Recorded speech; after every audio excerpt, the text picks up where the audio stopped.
Hey, real quick before we dive in. If you're a woman in midlife who's tired of the cliches and ready to live out loud, we're glad you're here. Because you are definitely in the right place. We're not here to age gracefully. We're here to age boldly. So if you love real talk, big laughs, and the occasional spicy truth bomb, make sure to follow us on TikTok at Spicy Midlife Women for even more unfiltered midlife magic. Because let's be honest, midlife isn't a crisis, it's an awakening. Let's get into it. Let's get into it. So what do you think? Are we going to talk about maybe rewriting the rules? Redefining, rewriting. Yeah. Mm-hmm. Giving everybody an idea of what that really looks like, because midlife isn't a crisis. It's a calling. That's what we've determined. I know. So we purposely come up with this topic because we really want to discuss ways you can live your life on your own terms. And this is the very beginning of a series of things that we'll be discussing that are hopefully going to get you into that place where you're feeling really empowered to do so. Specifically, the tips we're going to share with you today are going to be breaking free from and stepping outside of those stereotypical expectations that there seem to be out there now. They probably always have been, but when you get to midlife, they're more recognizable if you seek that with intention. Right. Yeah.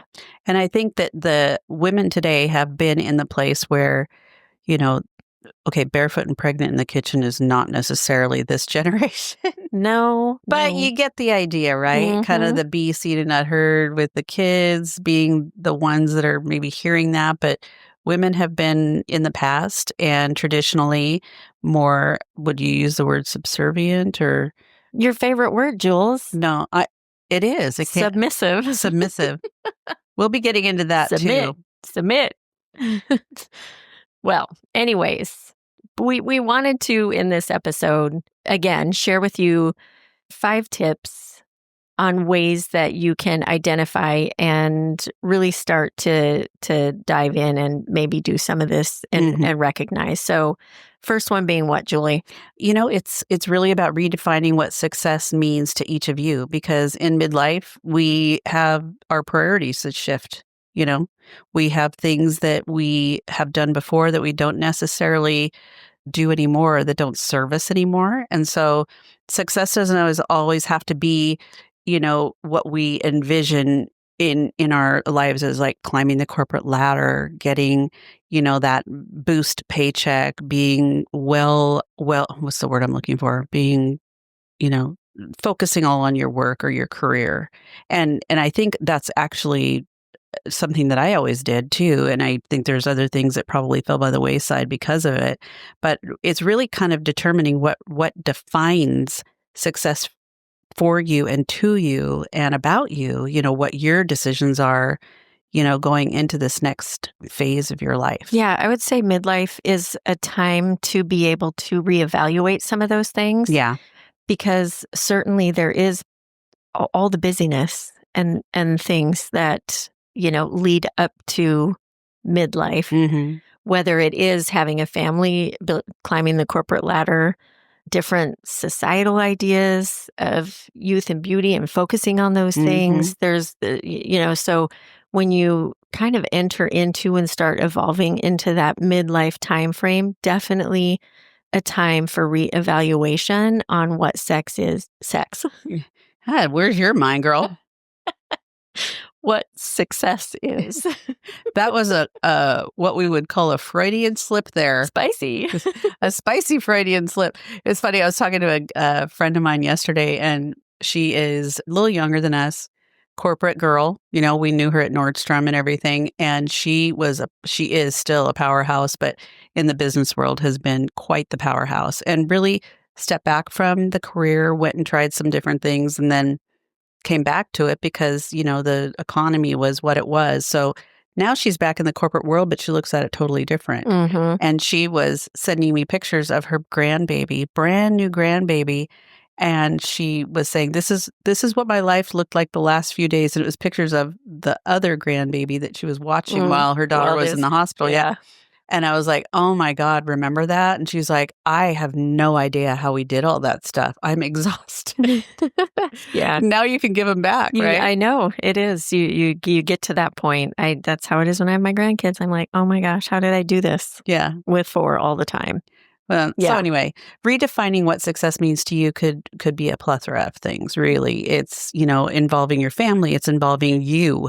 It's involving what makes you tick and what you want to do and what you want to learn, really. I look at that a lot. Like, okay, don't laugh, but I've been looking at West Coast swing dance lessons. What? I know, but I've been watching them on Instagram and I've been like, this is like fun, sexy dance. It's fun. Yeah, but it's like, but I just think about how intimate it is, which we'll talk about that with some other episodes and stuff. It's really super intimate. It's like, I don't know if I could be like that intimate with someone I don't know. And I don't know. It just feels you weird. just gotta like feel that vibe, man. Exactly. So I think it would be really good for me because I might set some of those things aside. Anyway, total side note. Yeah. I digress here. But anyway, so that's number one, really redefining what success means to you. Really think about that and think about what you would do differently. To create your own definition of fulfillment and, getting the things aligned within that, not just what others are expecting. Oh, yeah. But what you want. So there's that. Well, I think that we have a tendency to see people that are comfortable with who we are, who we've been, how we've projected ourselves, not wanting you to change, and not wanting you to get out of that quote box that they're putting you in. And so when you do, they question it. And we're talking family, friends, whatever, even like I was thinking about something I was wearing and it was a little bit, not as off the cuff as what Michelle might wear, but a little bit more racy for me, maybe. Yeah. And someone saying, oh, that's different than what you would normally. And I'd be looking at them going, yeah, so what? Yeah. Yeah. But they're used to seeing things a certain way. And don't necessarily like seeing it differently. So you have to really put those voices out of your head when you're trying to decide what your life is going to look like. Well, that's a great segue into the number 2 tip that we have here to chat about. And that is challenging those ageist narratives, right?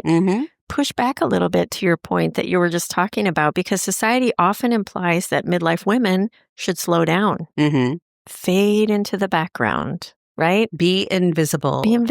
Yeah. Quiet down because you're not so involved with all the things anymore. And just go to your book club and don't do anything else. It does not have to be that way. Push back on that. Challenge those narratives. And some of that comes with, we talk spicy when we're saying spicy voices, having a spicy voice, just like, why is it that you feel the need to fulfill what other people's expectations are of you? And why do you feel that it's not okay to do things that you desire to do because you think that they're meant for someone else, maybe someone who's younger or someone who's in a different, part of their life? I was telling someone the other day, which I'm going to say this out loud. It's like, I really want to go see Eminem. And he's not even touring, right? But this is something that most people in my world would be looking at me like, really? You really want to do that? And I really do. I don't know why. I just do. And and I'm gonna. But, I'll probably be the oldest person there. But no doubt. I know I'm probably going to drag you with me. But, I've gotten the big eye roll question mark kind of thing when I have mentioned that to people before and they just kind of look at me like, really? You want to do that? That doesn't surprise me. Yeah. But yeah, I know you. Yeah. And it's not because I'm trying to be, like Eminem's age or anything like that. I don't know. I just like the music. So I don't have to apologize for the fact that I want to hear it. But I mean, some of those things can be even starting a new career. I know I started a new career in midlife. Me too. And it was a big one. And it felt good. But yeah, starting a new career in midlife, write a book. If you have your thought memoirs. about doing that, you can do that. Yeah. You can take the time and do that. Travel by yourself. Start lifting weights. Learn a new language. Whatever it is that feels good. Start a podcast. Right? Just do those things. Yeah, start a podcast. But set those goals for yourself. Yeah. Do it. Yeah. Set the goals for yourself and don't worry about the fact that you're 45 years old and you think you're too old. It's like when I hear things like that from people, it kind of makes me sad because I feel like we as society has compartmentalized us without our even knowing sometimes that that's what's happening. And you can, a little tidbits on that is, maybe start following or looking at inspiring midlife role models who are breaking boundaries, right? I can think of a handful of those from women in the past, like Marilyn Monroe, Coco Chanel, right? Madonna, not saying she's a role model, but definitely breaking boundaries. Well, I think she's a role model for breaking boundaries, whether you would break the same ones. Exactly. You want to talk about someone who lives up to zero expectations of other people. Would I live her lifestyle? Probably not, but I admire the fact that she's just like got that FU attitude about whatever it is that she wants to do and how she does it. Yeah.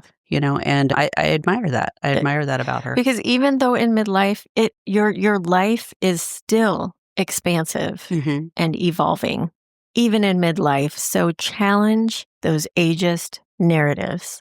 And they're all around us. Yeah. All around us in your clothing, in the music you listen to, in the places that you choose to frequent, in the company that you keep, frankly. There's a lot of things that limit us. And a lot of it's just limiting beliefs that people have that we succumb to, or limiting beliefs that we have that we haven't gotten past. So, very, very important. Along with that, I would say with this tip number 3 is owning your voice. First of all, you got to have a voice to own, right? And you start seeing little bits and pieces of people speaking up and starting to, question the narratives around them. And I love that, man. I love seeing that when it's not like women coming at you and trying to create dialogue that is confrontational necessarily, but more asking questions about things and not being so agreeable about things just because. Yeah, you don't have to stay quiet and agree or people please. Yeah. You do not have to do that, especially as you're aging. I think that's somewhat of what's expected by some people in our lives. Not all, but some. But it's definitely not that time, because I don't know about you, Jules, but as I've gotten older, I definitely don't give as many fucks. She gives 0 fucks. I definitely don't. You do and you don't. There's a balance. But it's definitely a time to be able to speak up and give opinions and make things known that maybe you don't agree with, or things that you do agree with. All of those things.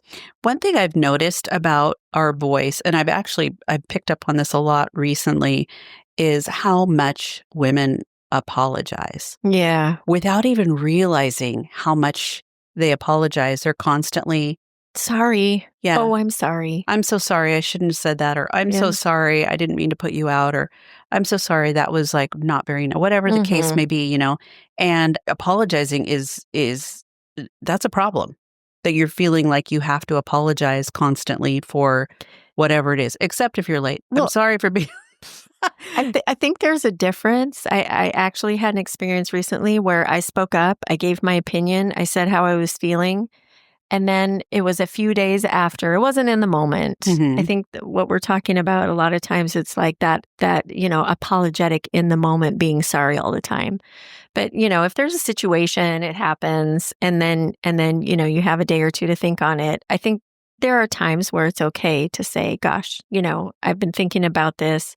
I know I said this. I'm glad I said it. It wasn't my intention to make you feel, there's a different way to go about the apology after there's thought to it. But I know what we're talking about here is, in that moment, there are those people that are constantly apologizing actually for everything. I know. I ran across that with someone who is an older woman, and she's constantly apologizing, saying, you don't need to apologize. And it's the way she has come up in the world. It's too old. She's too old, more than likely now, it being in her 90s, to change how she does that, because it's ingrained so heavily in her. But my response to it is, you don't need to apologize. Yeah. It's okay to have your opinion or whatever, So I think that practicing, what you want and saying what you want and saying what you need without apologizing is something that is a learned behavior. It's not something that you do automatically. Yeah, you have to intentionally think about that. Yeah. But I would say, yeah, my challenge to you listeners is to practice that. Practice saying what you want, like Julie said, without apology, because your experiences and your insight are valuable. So don't hold back. And we'll probably get into an episode on this in the bedroom too, because having your voice in the bedroom, I think, is really important. Which voice is she referring to? Yeah. I'm not joking though, because it's like nobody can really read your mind. Anyway, that's a whole nother topic, but it comes to mind because it's been like a discussion I had recently with somebody, and I just have become more vocal with what's important to me. So I think it surprises people sometimes because they're not used to, they're used to guessing, you know, what they want or what you want, I should say. Well, and along with owning your voice, like we were just talking about, and not apologizing, what that's part of is this next tip we're going to talk about. And that's the prioritizing self-discovery over approval, right?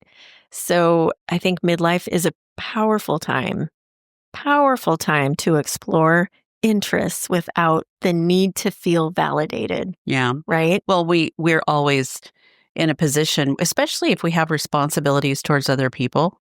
If we have, say it's a need that you want to go like eat, pray, love, you know? Yeah. You want to go climb a mountain. You got to get support from the people that are around you. It's not necessarily the validation, but you need support if you have responsibilities that you need to take care of at home, you know?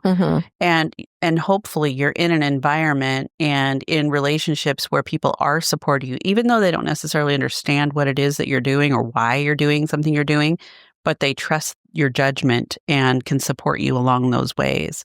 So it's not the same, in my opinion, as validation. Validation is basically not doing anything until you get the blessing or permission of someone else. The green light. Yeah. Now, I would say that there's times when you would do, so this is maybe sounding kind of manipulative, but where you would get that quote validation, but it's really very purposeful because you want someone to buy in and make you think it's partially their idea, so they do support you. That was kind of manipulative, wasn't it? See, now this is the way I was raised. 100%. That's manipulative. You just do that shit. You know, I mean, you know, if I want to buy a canvas and drive up in the mountains and set it up on a hillside and paint a picture, because I feel like, because I'm curious about that and I feel like it would bring me joy, and just the experience, the thought of the experience sounds exciting to me, really, I should act on that and do it. I don't need anybody's permission. I'm just thinking about like spending money or, you know, going on trips, things like that that are going to require, you know, someone else to have to be talked into something. Yeah. I mean, you know, we can be manipulative when we need to be. I'm totally calling myself out here because, I mean, I learned from the master, and it's like I totally have acknowledged that over the years. So I really try to be, you know, careful about that. I don't have anybody in my life right at the moment that I would be practicing that on, of course. But I think, though, as far as the self-discovery piece, I think the important thing that I would want you all to get from that is to spend time, make sure you're spending time doing something that brings you joy, whether it's journaling or connecting in nature, so that you can spend time with your inner self and not worry about the version of you that other people are expecting. But really, it's about what brings you joy. You know, the one thing. And do those things. Yeah. Like cutting out the noise. Like you go to the beach, or like Michelle was saying, you go into nature, go into the, you know, go on a walk or whatever. You've cut out all of the noise that's around you. Yeah. And sometimes your mind and, you know, your thoughts are so loud, it's almost scary how loud they are, because it's like you can't ignore them. So that's a wonderful time for you to be able to really step back and ask yourself, it's like, what is important to me? You know, what about my future is something that I want to really invest my energy and my time in? And to your point as well, Michelle, it's like, you don't need permission from people to evolve.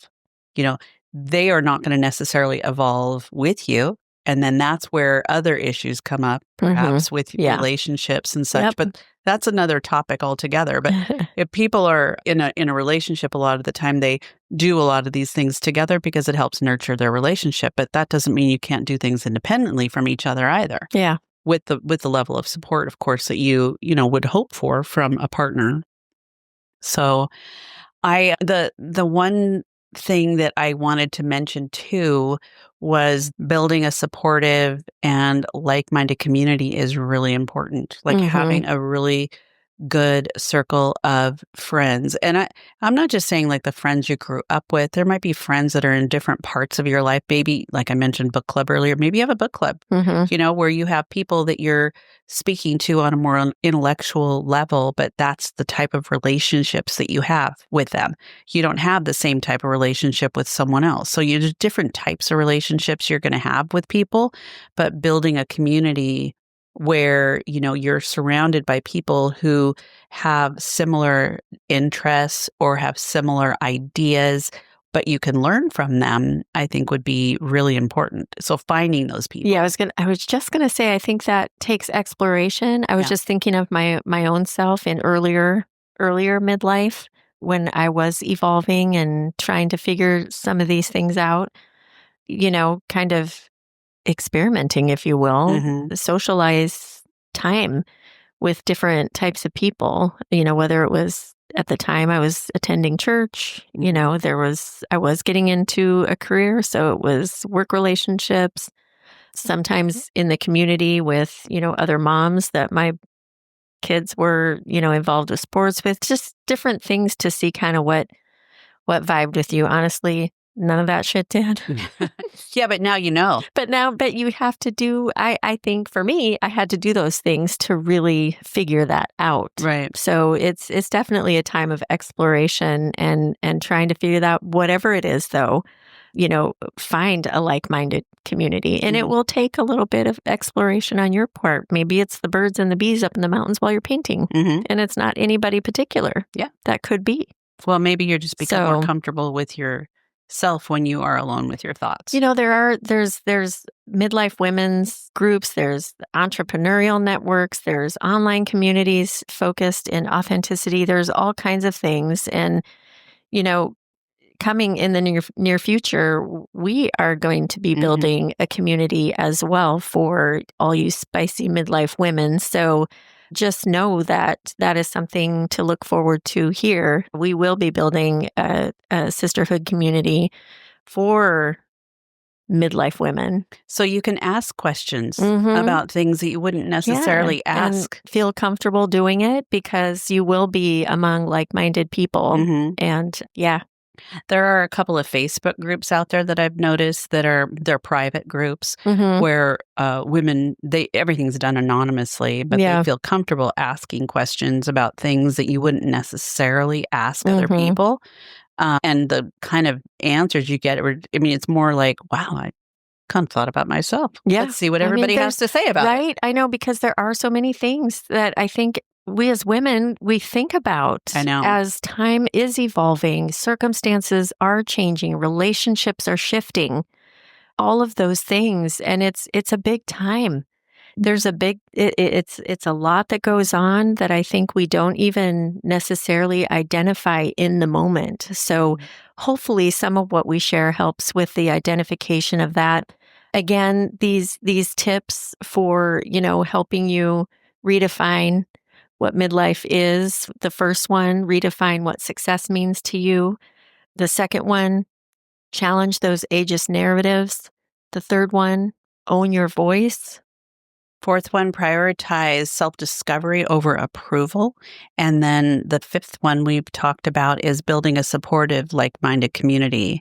So all of these things are topics or phrases or things that you can really dive into deeper on your own personal level, because it's going to mean something different to you than it maybe would to Michelle or to me or what have you. But it really is about you and what works for you and how you take this information and really apply it in your life. Because you are a midlife woman if you're listening to this, more than likely. Mm-hmm. And there is a difference between being a spicy, empowered midlife woman and not apologizing and being complacent, really, and kind of staying in a place where you feel safe. And it's okay to do that if that works for you. What we want to do is be able to help you enhance your time, enhance your effort, and the bring joy, really, in a lot of ways to the life that you're already leading, and really just lead it purposefully. Yep. And then it's okay. Give yourself permission to think outside the box. If you're asking those questions, break free from stereotypical expectations. And that would be our ask of you. Think about some of those things this week. Re-listen to what some of these tips are. Really dig deep and ask some of those questions, and start taking action on some of those things. We are here. Like I said, you can expect a community here real soon. We're excited about that. You can find us on Facebook, Instagram, all the socials. We are out there, and we just look forward to sharing more spiciness with you in your midlife. That's right. And for all of you women out there, we hope you enjoyed this episode, and we look forward to chatting with you again next week. Until then, stay spicy, sister. Bye. Bye.